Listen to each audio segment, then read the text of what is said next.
Hello and welcome to episode 131 of the Notcast. Episode 130, a short, sweet update around something that's happened in my personal life. I don't tend to do those too often because, to be honest, on a day-to-day basis, my life is blissfully boring in so much as nothing really changes. Which is exactly the way that I want it to be. I've spent all my life working up to the point of, and I've always thought this is, you get to a certain point and then your life kind of just stays as close as it can be to the same. And that's because you spent your whole life kind of chipping away at reality until it most closely resembles what you want it to be. And then when life resembles what you want it to be, your job is then to be almost like a gardener and to maintain and keep your life in the shape in which you want it to be. Normally, that involves having a good relationship with another human being, maybe cats, maybe children, definitely in my case, a record collection, those type of things. And then your job is to maintain and keep what you've got as opposed to try and rebuild something new. Obviously, sometimes things happen and life changes as it goes along. Certainly, I wasn't expecting this week to go quite the way that it has done. But I'm still me. I'm still here and I'm feeling better with every passing day. Today, what I wanted to do is to talk about one of my very favourite albums by one of my very favourite bands. I know not a huge amount of people like this band, or certainly probably not as much as I do. This band are The Wedding Present. The album is Seamonsters, released on the 27th of May 1991. This is my original 1991 LP that I have been listening to for over 30 years on a far too frequent basis. It's just a phenomenal album which has grown in importance and stature to me over the years. So I'm going to start talking about the period that leading up to the release of this album and the way that the world was at the time when the album came out, and perhaps why it wasn't particularly successful at the time it came out. So the first thing that happened, which was the single Brass Neck, which the band recorded with a engineer. He doesn't like to be called a producer. An engineer called Steve Albini. I think this might have been recorded at Pachyderm Studios, which was where Nirvana recorded In Utero with Steve Albini as well, by the way, but that's not why that's important. The band wanted a different, stronger, harder sound than they'd done previously to match the increase in dynamics and ambition that they'd got. They'd signed to RCA Records. They had near enough complete artistic control. They also had a fabulous clause, which was if the label rejected something, they were able to release it on another label. Hence, I think some of the odd little singles which the band released later on in their career on one-off little labels. But no, Brass Neck was the band's first recording sessions with Steve Albini, and they liked the cut of his jib. He recorded quick, he recorded fast, and he recorded well. I must say, if there's one thing about any album that's been recorded by Steve Albini, is that it sounds phenomenal. You know, it sounds great, well produced, and it's got a classic sound that lasts forever. Some of my very favourite albums of all time have been recorded by him. I'm not saying that they weren't going to be my favourite albums of all time had he not recorded them, but having heard versions of some of those songs recorded by other people, I think Steve Albini is a fantastic engineer. One of my favourite albums is Vent 414's debut album, their only album to date, recorded in 1996 at Abbey Road by Steve Albini. And I've heard the other versions of the songs, which weren't recorded by Steve, and the Albini versions just blow them out of the water. They're phenomenal. Absolutely great recordings, and that's exactly where we needed to be. So I'm going to start with the first single from the album. So we've had the Brass Neck EP, effectively the band's way of creating almost a test drive with Steve to see what he was like as a engineer, and then later in 1991, possibly, actually it might be late 1991, it might be, no, 1990 is the copyright date. The band released a 3-song EP It's backed with a configuration. It was different on every format, I think, of either Make Me See, Come Up and See Me, a cover version of, I think, is it Steve Harley and Cockney Rebel, I believe, which I think, let's have a check. Yep, Steve Harley did say that it was his favourite cover version of this particular song, and this was, again, recorded, it says engineered, by Steve Albini. This is my original 7-inch single, which I paid 69p for, from a record shop called Hob Days in Birmingham, which I frequently used to visit on Mondays. This was a very expensive 69p, because for me this then meant that I bought every single Wedding Present album, single, and saw them live possibly more times than some members of the band actually. Nonetheless, this 3-song EP features the cover version of Make Me Smile, Come Up and See Me, which was also released on a cover version of the album, I think maybe in an alternate recording. It's backed with 2 extra tracks, one's Corduroy and one is Crawl, and they are just incredible songs. There was a 12-inch release of it, there was a CD single, here it is, which again features Make Me Smile, Crawl and Corduroy, so a slightly different running order there for the CD single. There was a 12-inch single. I don't have the 12-inch single because I have the version of the 3 songs EP on vinyl, which actually has 4 songs on it. This is the EP that launched 1,000 t-shirts. I did have the t-shirt of this. I sold it when I needed to. I regret that. This is the 4-track 10-inch called All the Songs Sound the Same. And all the songs sound the same, 4-track 10-inch. Again, the 3 studio tracks, Corduroy, Make Me Smile, Come Up and See Me, and Crawl. And also on it, a 4th extra track, a live version of Take Me, I'm Yours, recorded in Leeds, which was on the Spunk VHS, which was a compilation of live material and promo videos. I always thought the cover version of Make Me Smile was a little flippant, actually. It was designed, it felt to me like it had one eye on the charts, in the same way that the Happy Mondays did a version of Step On, and the version of Step On was designed to be a hit. The version of Make Me Smile was designed to be a hit. The Wedding Present were well known for doing unusual cover versions. It's a habit that they have, that they're trying to break but failing, even now. And it was a really useful way of getting the band into the charts. The 3-song EP, the band were pretty big actually. Now, pretty big in 1989 standards means they got into the top 40 and they appeared for 1 minute and 45 seconds on the chart show. And they'd done Kennedy, they'd done Brass Neck. Each song had been slightly bigger than the next. And then Make Me Smile was a much bigger single, even though the band barely play it live now. Because greatest hits are not necessarily how the Wedding Present designed their set lists. So they were writing and recording new material. They had the Make Me Smile single, which was in the charts. They decided they were going to go to America and they were going to record the album Seamonsters with Steve Albini. Now, there was a couple of things that happened in the meantime. They released let me just quick check the copyright date. 10 years ago now, 2011, they released Live 1990, a double CD. Chronologically, this is a collection of live material that was issued as live tapes. So part of the band's deal was that they could sell their own live tapes by mail order to people that wrote into them. £5 a tape, I think it was. Almost all of these live tapes have now been issued on CD in various reissue packages, including a chronologically sequenced set of live albums with 2 shows from each year. Live 1990 features shows recorded at Maxwell's in Hoboken on the 10th of June 1990. That's almost all songs from Bizarro, with a couple of new songs from Seamonsters on. And then another one which was recorded at the Kilburn National Ballroom in November 1990, a venue I've never been to, actually. And this features more songs from Seamonsters, opening with the frankly phenomenal Dalliance, which is the first song on Seamonsters. It's the first original single that was released from Seamonsters. And let's not muck about here. Dalliance is in my top 3 Wedding Present tracks of all time. It's an incredible song.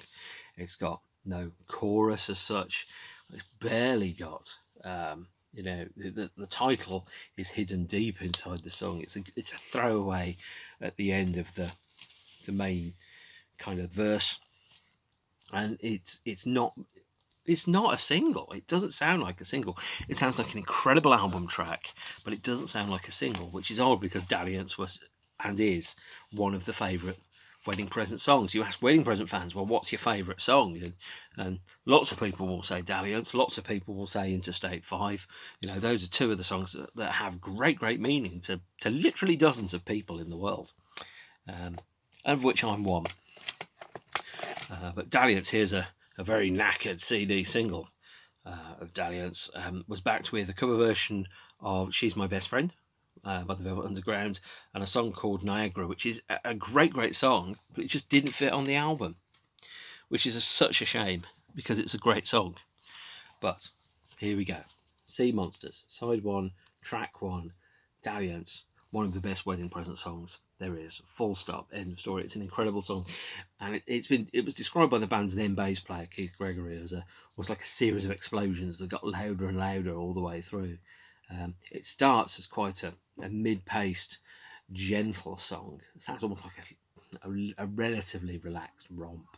And then all of a sudden, you know, the song just gets louder and louder and louder as the depth of the lyrics becomes more and more twisted. Dalliance was inspired by a newspaper article that was written by a person called Sarah Johnson. Sarah Johnson was had a 6-year extramarital affair, stroke relationship, with the husband of a writer called Jilly Cooper. Jilly Cooper was a writer who was very keen on letting everybody know that she had the perfect marriage. And Sarah Johnson got very fed up of hearing her lover's wife tell everyone what a fantastic relationship she has and how it was absolutely perfect when she knew damn well that it wasn't. The man in question brushed it off. I think his name was Leo Cooper, and he said it was just a dalliance. And that inspired David Gedge to write the song. Because the last lyric, the last line of the song is, I think I was yours for 7 years. It wasn't just a dalliance. You know, a dalliance is a thing that lasts maybe a night, maybe an hour. It's not something that lasts for 7 years. If you're in something with somebody for 7 years, it has some meaning, it has some weight to it, it has some gravitas and some heft. And it's probably one of the best songs about betrayal that's ever been written. Although, to be fair, David Gedge has probably written all the best songs about betrayal that there ever has been. And that means that I need to get open the 2014 reissue of it and talk about the song's lyrical content.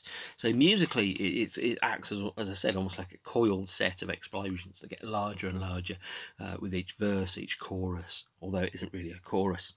And each event before the song finally kind of just explodes. It's almost like the oral rock equivalent of an orgasm or great sex. It gets louder and louder and louder, and then it explodes, and then there's nothing. The whole of the album, Seamonsters, is one of the great breakup albums of all time. Although David Gedge doesn't want you to think of it as a breakup album, it's a song about relationships. And relationships in a song are always more interesting when they're not successful in some way, when you're splitting up. So effectively, there's a narrative that sits throughout the whole of the Seamonsters album, and that narrative kind of is not told in a chronological order, but in an order that makes sense when telling a story.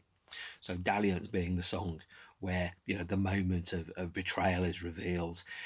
It was written almost as a counterpoint. So the counterpoint is, what would the other woman say if she had an opportunity to speak her mind?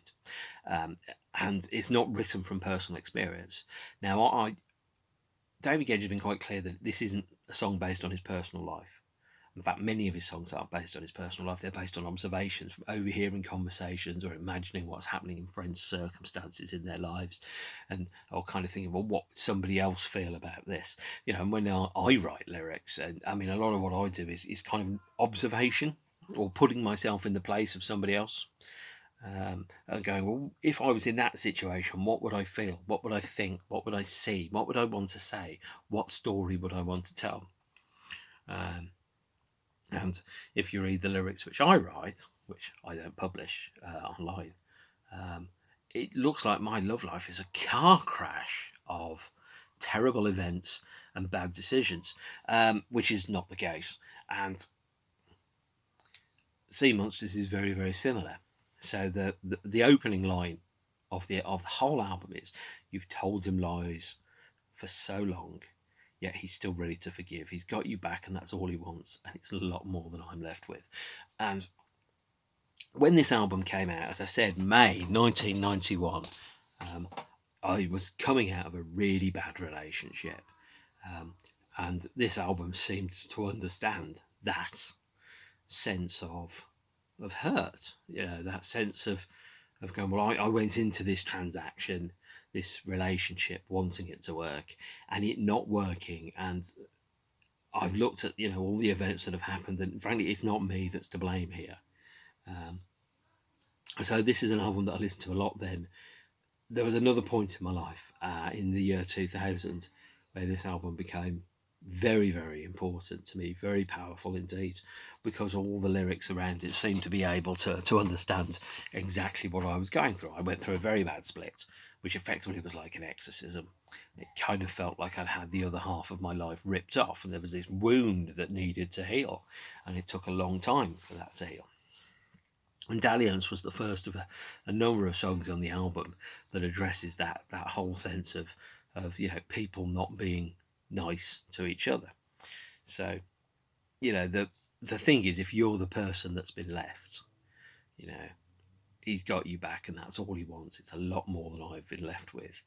And then there's the other lyric, which is, "You don't care now that you've gone, and do you know how much I miss you? And it's not fair after all you've done that I'm so, and I still want to kiss you." Um, I think we've all been in positions where we have wanted to kiss people which we know wouldn't be good ideas, especially if they've treated you um, disgracefully or discarded you as if you're an empty crisp wrapper, and all of those lyrics kind of all sit in this song. Really, it's possibly one of the greatest songs about splitting up with somebody that there is. Um, So you told him what he wants to hear, and so you've got another chance, but I was yours for 7 years. Is that what you'd call a dalliance? And it's a direct kind of response to the newspaper article that was written, um, saying, actually, from her point of view, how could 7 years with somebody be a dalliance? And then each verse and each chorus just becomes louder and louder. The volume is cranked up, but also there's a handy little trick which is mentioned in here, which I'm reading from David Gedge's Sleeve Notes books here. I don't understand this, by the way, because I'm not a musician. Where it says specifically for this album here, he started experimenting with a new tuning, because 4 of the 6 strings are tuned to an E note, and that's the A string tuned down to an E, and the D string is tuned up to an E. And then you could play a D major with 4 F sharps in it. I don't know what that means, but what it sounds to me is really crunchy and brilliant. And then, with the drones that you're able to play on the bottom 3 strings, which are all tuned to E, he then used to stick a bottleneck over it, kick on a 1990s Yamaha overdrive pedal, and it sounded like a massive siren. The E guitar, by the way, this tuning was also used on the Going Going album, which might explain why I really, really love the Going Going album, because there's something about the sound of that sounds like nothing else in music that I've really heard. Is this kind of angry, kind of almost hurt, mechanical, beached wail. It doesn't sound like a guitar. It sounds like the sound of some kind of subatomic frequency that's been turned into a guitar tuning. It's this threatening aura. You might have heard of a thing called the hum, which is apparently some people can hear an unspecified humming in the air. And you listen to the drone noise, which is on the Seamonsters album, and it kind of reminds me of that. It's almost like the air itself has become electric and alive. If you want to Google the hum, that's a whole rabbit hole of weird stuff to go through. But the album sounds to me as almost like the air itself has some kind of electrical content, or some kind of, air into it. There's a frequency in the air, and the songs vibrate on the frequency that's deliberately designed to make you feel unpleasant. It's not designed to make you feel good. It feels more like an exorcism or something sometimes, listening to some of these songs. Dalliance is one of many brilliant examples on the album of where a song transcends things like lyrics and chorus and meaning, and it becomes almost this moment where, I mean, certainly when I see them play Dalliance live, you know, it to me it's partially I'm revisiting the emotions that I was, but also it enables me to let go of the weight and the hurt of those times. Now, playing that album live would probably be really difficult because it creates a very, very specific atmosphere and air, a kind of a feeling which is difficult and not necessarily conducive to chatty in between song bants. But it's really great for making you. I mean, certainly, where every time I see The Wedding Present, I feel lighter. After I've seen them, I've been able to let go of some of the weight of reality which I carry with me. Song 2 on the album, don't worry, it will take less than 20 minutes per song, is Dare.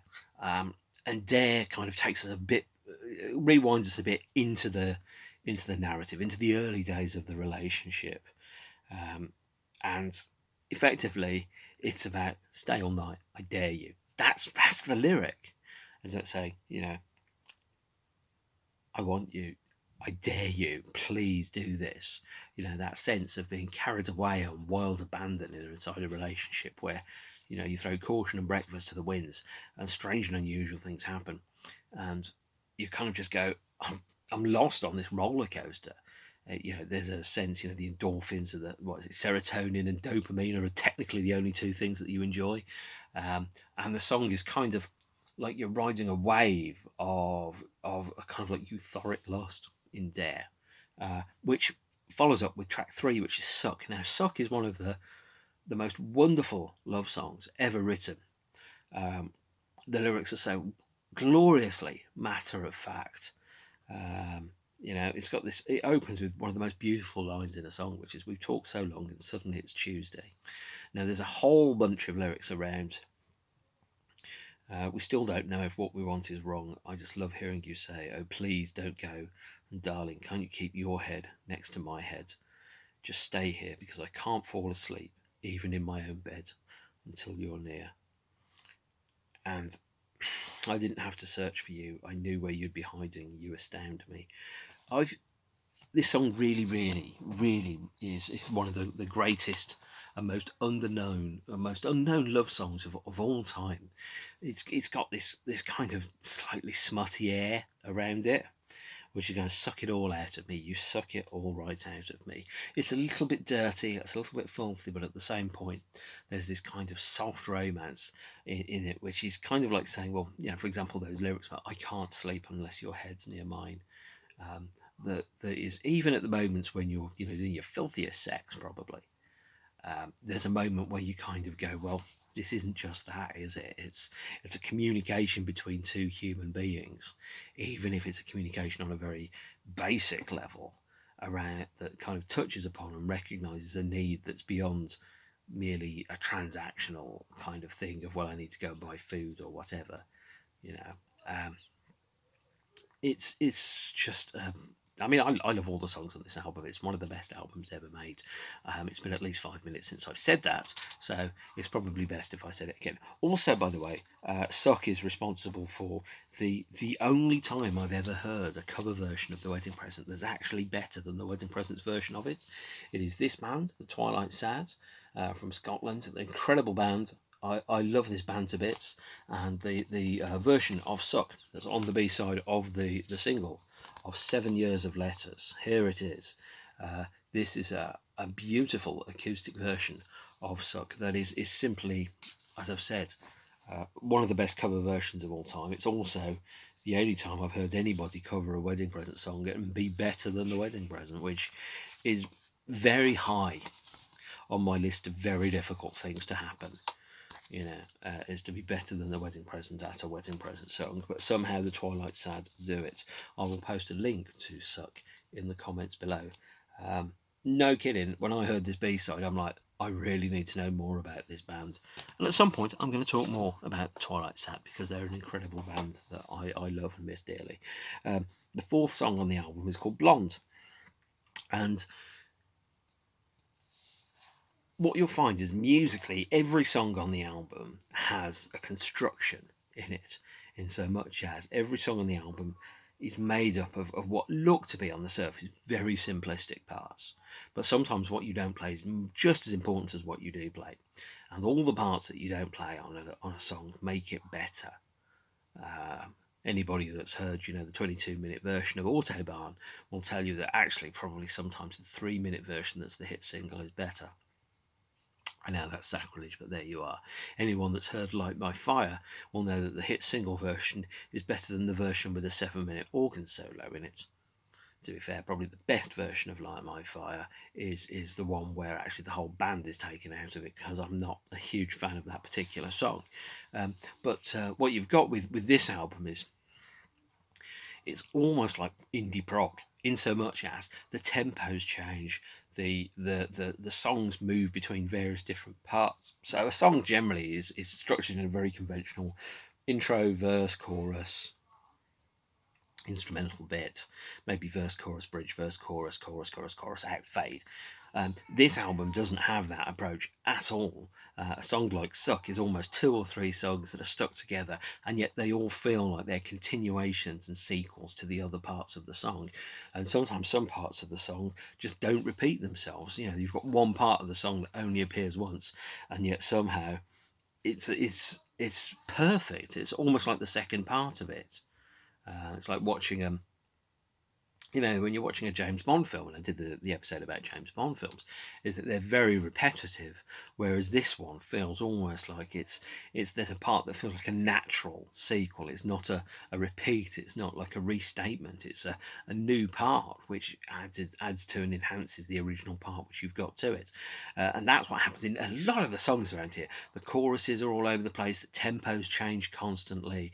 Reminds me a lot actually of Metallica albums. One of the reasons why I really, really love Metallica albums, at least the good Metallica albums, is because the tempos change all over the place.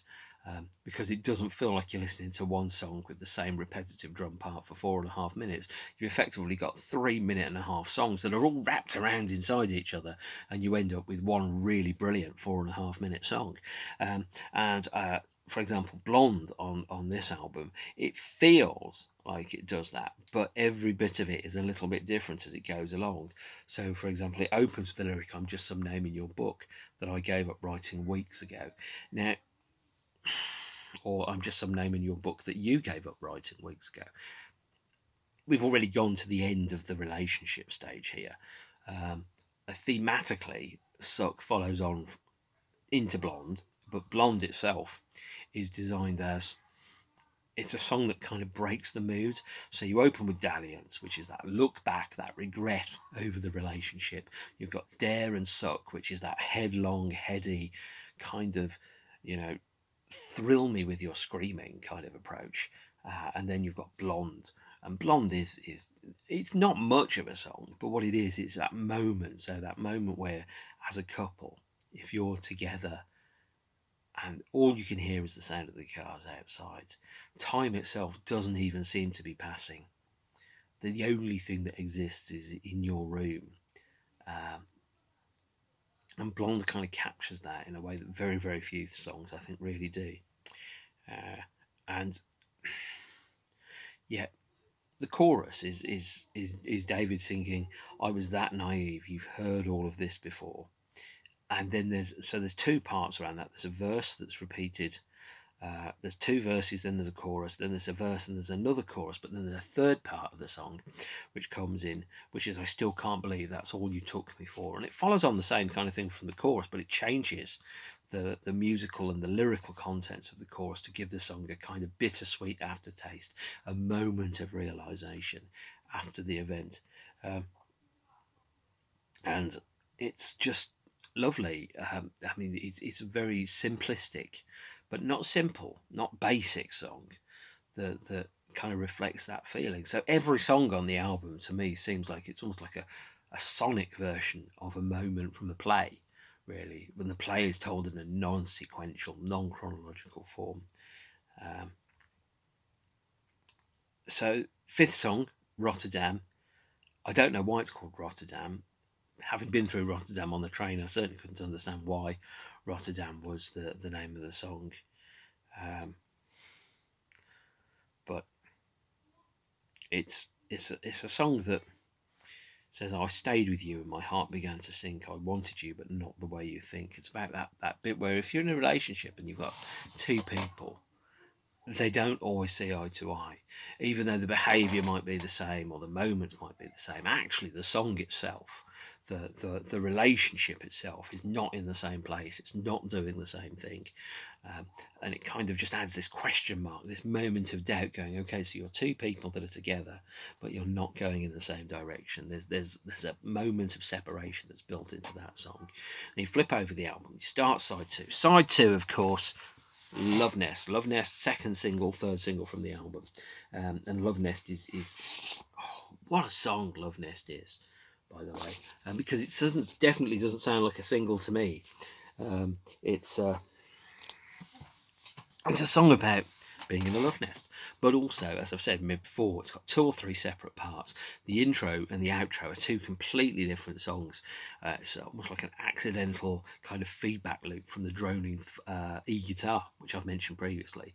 So it sounds like it's actually almost like a pause, because it doesn't sound like it's a song that runs into a song that runs into a song. It sounds like it's its own separate little world. Love Nest, and it's not a single. There's so little about it actually as a single. It's almost kind of surprising.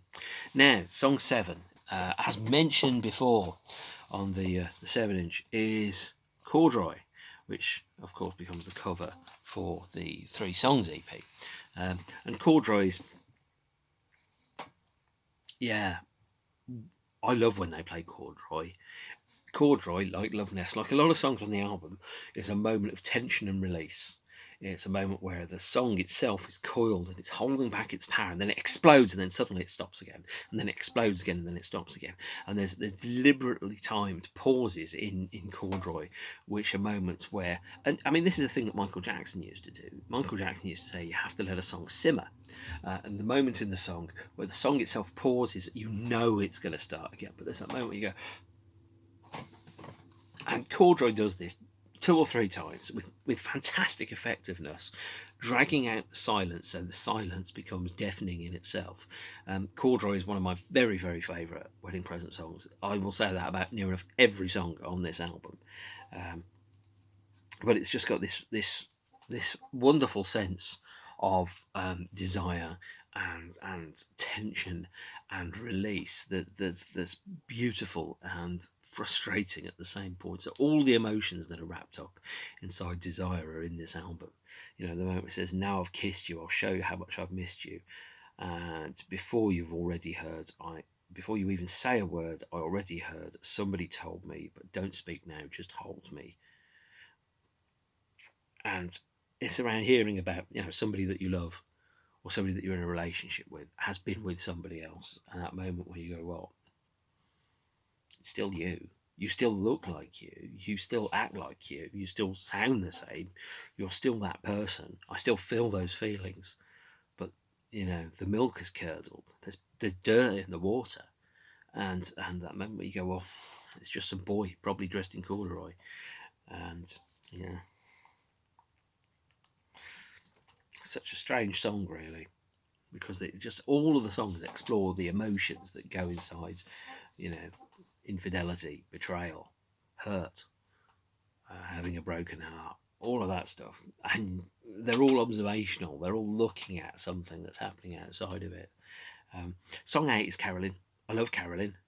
That's not a statement towards any Carolyn, sorrow Carolyns. But the song itself, like Blonde, it's a very, you know, the other songs on the album are frequent tempo changes, multiple parts. They sound like each part of the song is a natural continuation to the previous part of the song, and there's no way that you can escape that. So it actually sounds like, you know, so most albums are, let's say, 10 songs with 3 parts in, so verse, chorus, bridge, instrumental, right? So this album has little in the way of repetition compared to some of the other albums. Yes, there's a verse, but the verse is different. Yes, there's a chorus, but the chorus is different. The outro to the song is a part of the song that you've never heard before. And yet at the same point, both with Blonde and with Carolyn, the album boils it down to a very, very discreet kind of go. Because actually, this is an incredibly simple song. It just does one thing, and it starts and it goes and it ends, and it follows the same path. But at the same point, it boils the album down to simplicity and says we can still do the simple songs.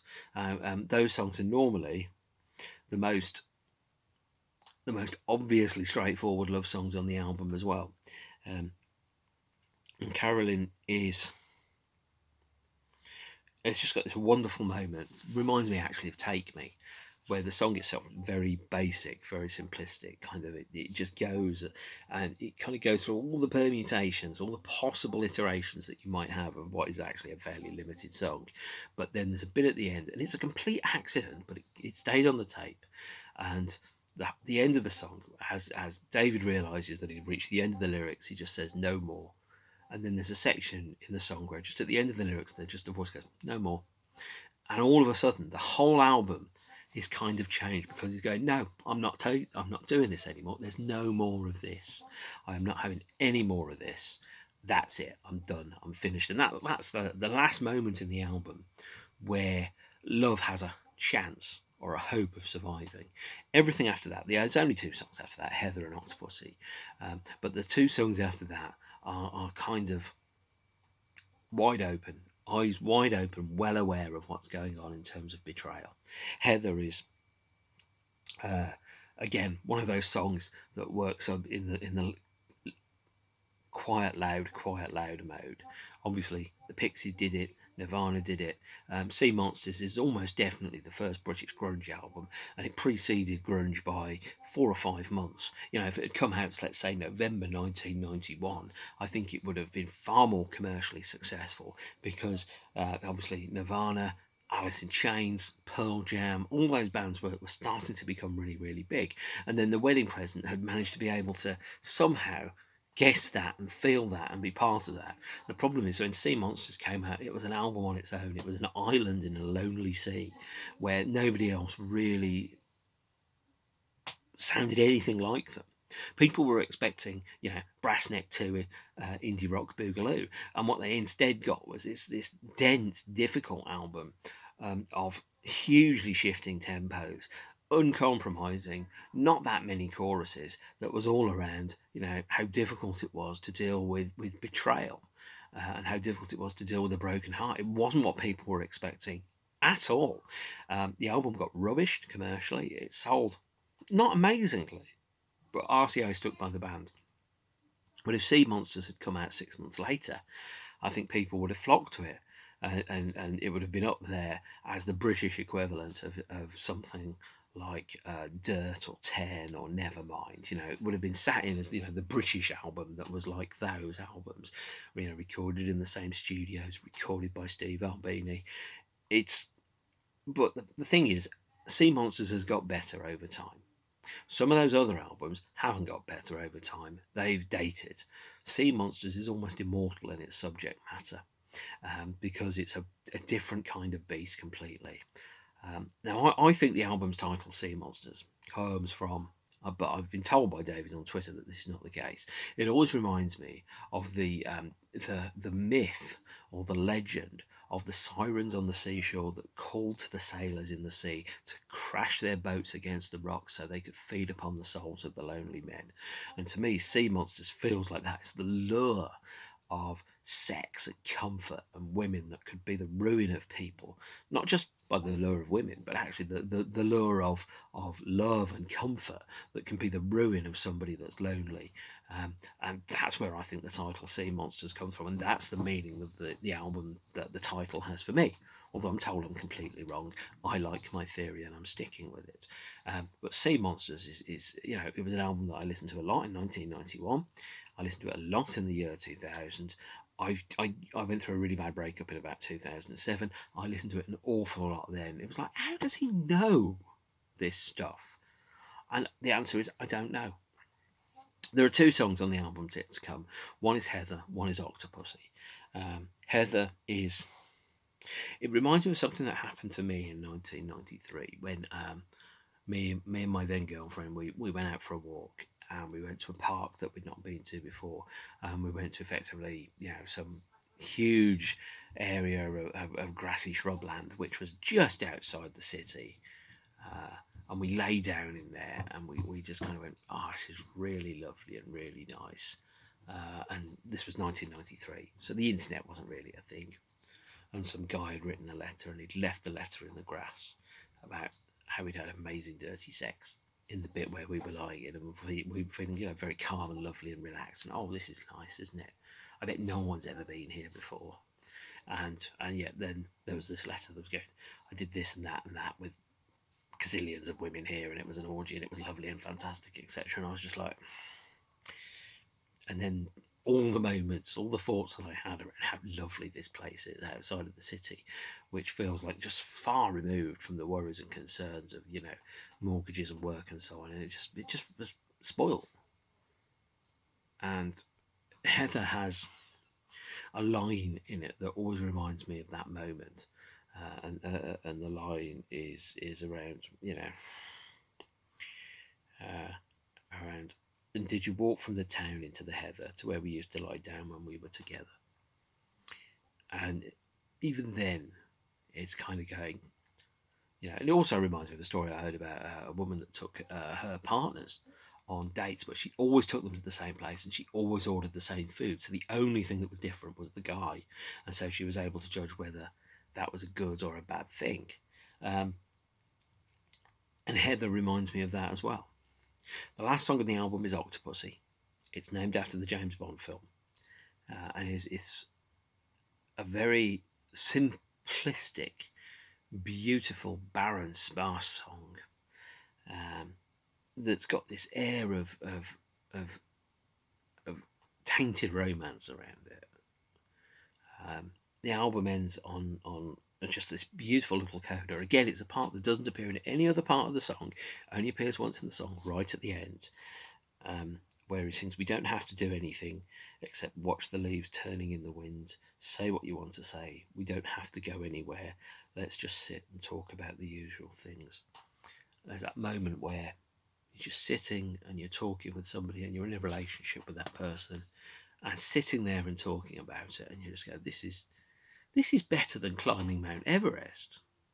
And that's what I think Octopussy is all around. I mean, I can't be anything other than really kind of effusive in my praise. Seamonsters is one of the best albums ever made. It's one of the albums that I absolutely love and adore. It gets better and better with every passing year. I've mentioned the single 3 songs and the Dalliance EP. There's a 10-inch version of the Dalliance EP. Here it is. I should have brought this out earlier on. It's backed with a fantastic non-album track called Niagara, the cover version of She's My Best Friend, and a live version of What Have I Said Now, recorded again at Leeds, which appears on the I think it's the Spunk VHS. The second single from the album was Love Nest. And again, you look at the artwork that's going on at this point. Nobody's doing artwork like this. It doesn't sound like anything. It's almost abstract. Love Nest is backed with Mothers, Dan Dare. Now, Dan Dare is a 4-track, or more correctly, Dan Dare is an instrumental 2-minute fast version of Dare. And then there's backed with another track called Flesh World. And that really kind of brings the album itself to a close. Now, there was a couple of other things that happened around about this time. The band recorded a Peel session in 1990, which I haven't mentioned. The Peel session was released on this. I think it's the Peel sessions 1987 to 1990. The version of Dalliance that's on this is significantly faster. It's an earlier version of the song. That version is on the 3 CD and DVD 2014 reissue of the album. In America and Canada, Seamonsters was issued in February 1992 with a slightly different cover. I prefer this artwork, actually. Again, it's abstract, it's slightly weird. It feels like it's something a little brighter, a little different. But it's almost as if saying, well, actually, the contents of the album are indescribable. And then there's, as I said, a 1991 live 1991 album, which featured the 2 fan club tapes, this time recorded in Wakefield and Uppsala, again with that. This album was the end for the lineup with Peter Solonka. Sorry if I pronounced his name incorrectly. Who was replaced by a guitarist called Paul Orrington, I believe. There are 23 ex-members of The Wedding Present on Wikipedia, so I can't keep track of who was in the band at this point. This was the singles 1989 to 1991 that features some all the live B-sides recorded for the extra 10 inches, but featured on here. So you've got, I think, 7 or 8 songs recorded live in Leeds. There was also, this year, the album received a 30th anniversary edition. Double LP, here it is, signed by David Gedge there, which features all the B-sides and the alternate tracks, plus the 4 John Peel session tracks. Although it tells you that the 1991 radio session has its first appearance on vinyl here, according to some of the promotional stuff. This is the same radio session that's on the John Peel Sessions album, which I showed you earlier on. If you're only going to get one vinyl edition of it, get this, because it also features an 18-song CD. I'm going to wrap up there, I think. Seamonsters is one of my very, very, very favourite albums. It's an album that's got better and better over the years. I love it to bits, and hopefully you feel the same. I'm going to wrap up here. Thank you for spending 3/4 of an hour listening to me tell you about a 30-year-old record and how good it is. I promise I do like albums released in this millennia, but I'll get to those later on. And it's great to see you all again. Take care of yourselves and each other, and I'll take care of myself. Stay beautiful. With The Wedding Present, we don't do encores, not a reflection upon you. Thank you, and good night.